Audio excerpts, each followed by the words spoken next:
Hi, I'm Mike Dumbensky, and I'm a 30-year-old Canadian traveler that looks 16.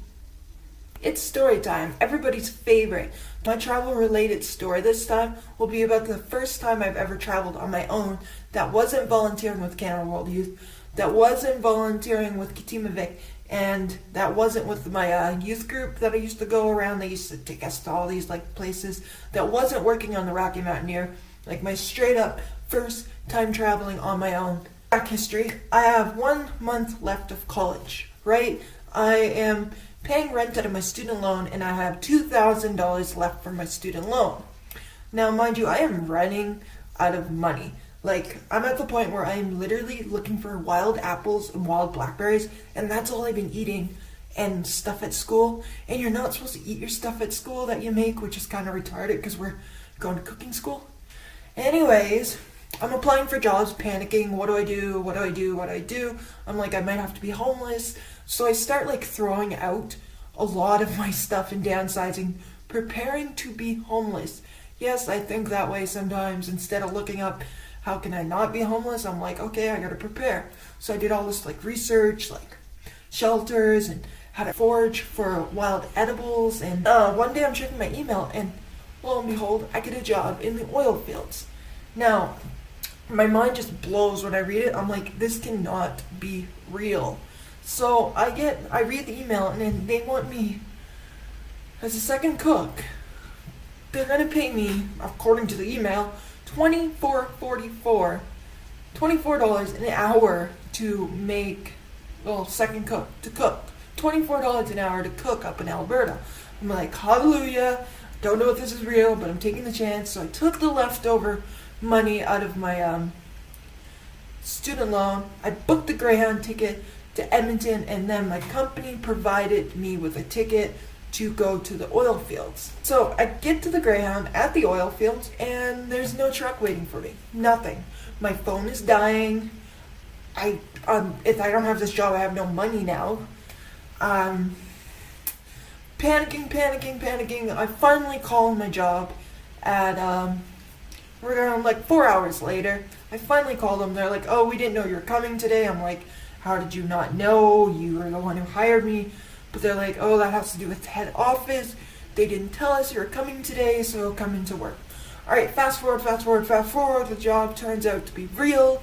I worked for a month, and then we're told we have temporary layoffs. So I'm like, alright, what do I do? I look at my bank account. I racked up $10,000 in about a month and a half. Yes, $10,000 in a month and a half. I'm like, what do I do? What does any Canadian do when they strike big? They go to LA. I'm going to LA. So I book a ticket, one-way ticket to LA. I have no luggage. I have a backpack with one change of clothes. I don't book a return ticket. It's last minute. I literally booked 6 hours before I'm leaving, which striked all these red flags with the U.S. Customs. So I get into U.S. Customs and immediately secondary screening. Immediately I am in secondary because I look young. I don't have a return ticket. It's my first trip. And I couldn't even remember the name of the hostel where I was staying, which was Santa Monica Hostel in Santa Monica. Hi, Los Angeles in Santa Monica. So they're asking me all these questions on where do I work, and they're going through all my stuff, and eventually I'm like, alright, I need to eat. This wasn't lying, but I'm not hypoglycemic, but my blood sugar does get so low due to being so scrawny. So eventually I say my blood sugar's low, I need to eat, and they're like, alright, fill out this form, and my blood sugar was low, I could barely fill out the form. They finally let me go. And at that moment, I make a playlist, and the first song on my playlist, once I get on that plane, is Party in the USA by Miley Cyrus. So typical. And I had a few Eminem songs on there, Say Goodbye to Hollywood, stuff like that. Yeah, I was typically acting like a little valley boy stereotype. Woo, I'm in LA. So not really much interesting happened after that point. I get to my hostel. Oh, I find out the cab driver ripped me off. He charged me $75. This was before I discovered Super Shuttle. I recommend y'all take Super Shuttle. He charged me $75 to go from the Los Angeles airport to Santa Monica Hostel.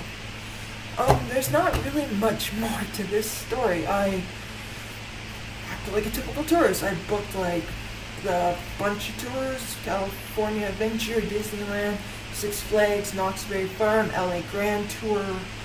I went to like the Halloween party. This was 2012, so I went to that big like street Halloween party, and like the hostel workers were begging me to go. I just got back from Disneyland, and I was like literally gonna pass out, and I did pass out on some Ozzy shoulder.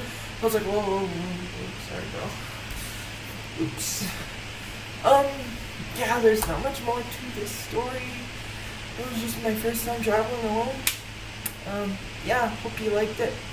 Be sure to watch another story time next week.